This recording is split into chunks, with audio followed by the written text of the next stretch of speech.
Hello everyone, I'm Ankit and you're watching StudyIQ IAS English. In our today's video, we'll cover the National Green Tribunal, especially why? Because National Green Tribunal has been in news. Now, whenever any important statutory body comes in the news, they automatically become important from UPSC exam. And since UPSC exam is only a few months from now, this NGT is very important.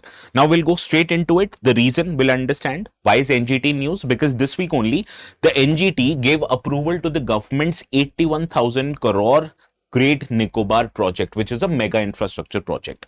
Now, the decision passed by NGT in this regard would become important in the next kind of infrastructure project which are going to be established in ecologically sensitive areas. So in that regard, let us understand how does National Green Tribunal work, what are the cases or what are the laws which falls under its jurisdiction, what are the composition, etc., etc. The relevant facts which becomes important from your exams perspective. First, now the notes which I will be using in our today's session, in case if you want to download them, you can go to a particular Telegram channel called as ATS Live. And while you're at it, please do not forget to subscribe to the channel also.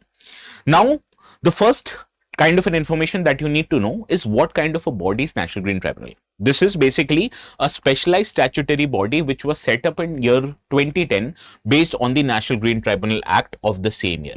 Now, the reason why we set up this tribunal was because of Article 21 of the Constitution. If you remember, Article 21 of the Constitution gives you a right to life. But this is not a simple life.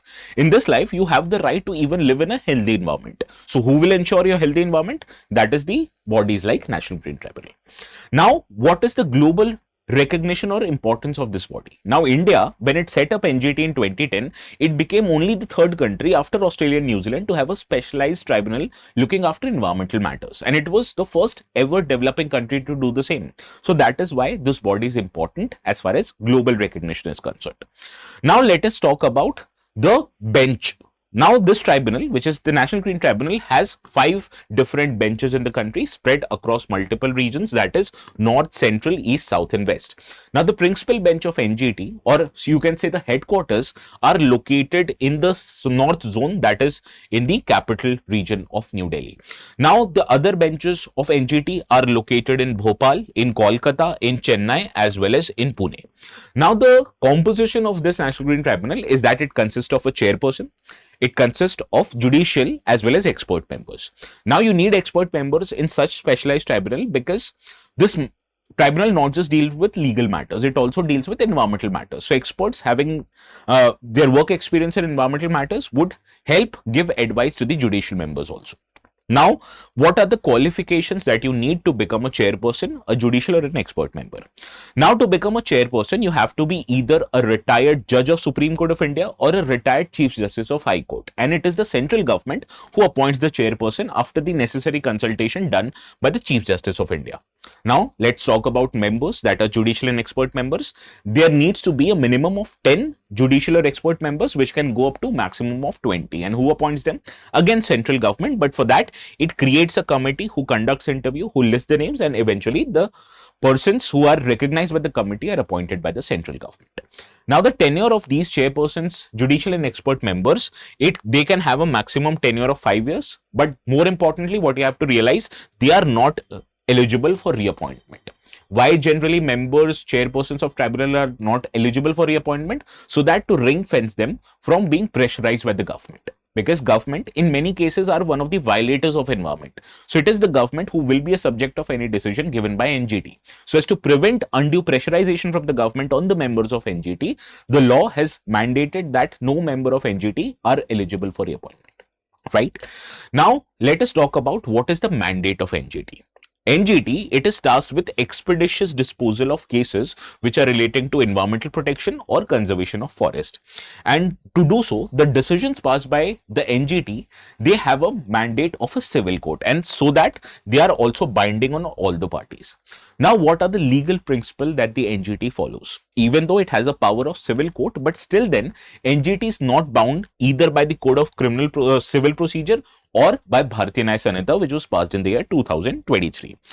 On the other hand, the NGT subscribes to the principle of natural justice. What is principle of natural justice? It says that no party can be a judge in the case Or second is that nobody can be punished without giving an opportunity to be heard. And third, the decisions passed by any tribunal which follows the principle of natural justice should not be arbitrary. They should be based on reasonable grounds. Okay.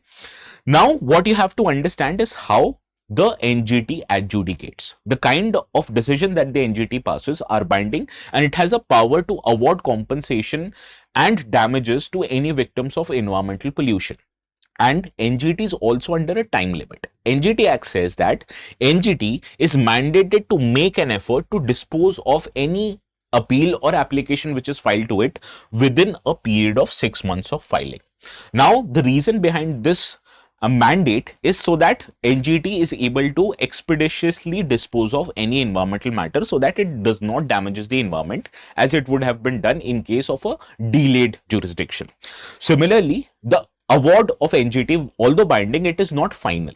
Why it is not final? Because you can appeal the decisions of NGT to the apex court of a country, that is Supreme Court, which needs to be done usually within 90 days period. So once again, let me summarize. NGT's decision is final and binding. It is final because you get to appeal this to the Supreme Court of India. However, what you need to understand, whenever any application or appeal is filed to NGT, they are required to dispose of, or they are required to make an effort to dispose them of within a period of 6 months, right? Now, let us understand an important aspect, that what laws fall under the National Green Tribunal's jurisdiction.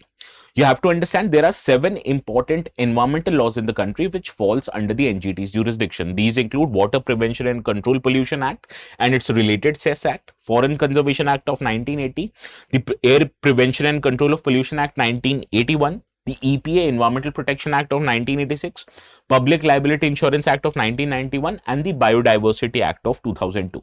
Did you realize I gave you 7 important laws relating to environmental matters? But if you look closely, there are some important environmental related laws which are not under NGT's jurisdiction, and that is where the questions can be asked in UPSC from.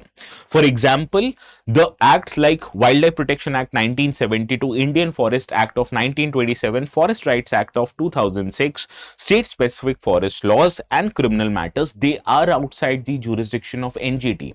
What you have to understand, NGT is a civil tribunal, so it can't hear cases or which are criminal in nature even if they relate to any environmental harm. So this is an important lacuna that you need to remember before you get into your exams, that there are 3 important national environmental legislations which do not fall under the jurisdiction of NGT. So NGT award, although they are binding, they are not final. Why they are not final? Because they can be appealed in the Supreme Court. NGT, whenever it gets any application or appeal, it should make an effort to dispose them off within a period of 6 months. And there are few important laws which are not under its jurisdiction. Now, the matter that we covered in our today's class, it's an important matter in Indian polity syllabus. Indian polity, in addition to economy, history as well as geography, are 4 important pillars or domains of UPSC. But if you're preparing for UPSC diligently, you also have to be acquainted with other smaller important subjects like society, social justice, IR, security, ethics, etc. You can get classes for all of these subjects that I mentioned right now in our resolution batches, which are right now offered separately for students who are looking to give exams either in 2027 or in 2028. Please remember one thing, before taking admissions to these batches, or even importantly, before making the payments, if you use the code ATS Live, you are going to get maximum discounts in it. Not just that, you will also get maximum discounts if you apply the code ATS Live for your option subjects as well. So make the decision quickly and take admissions in one of our batches, which are going to start from 26th of February. Right now, there is a question that appeared in the UPSC exam in 2018. How is the NGT different from Central Pollution Control Board? Please go through this question and do let me know the correct answers in the comment section. The ones who get it right would get a thumbs up from my side.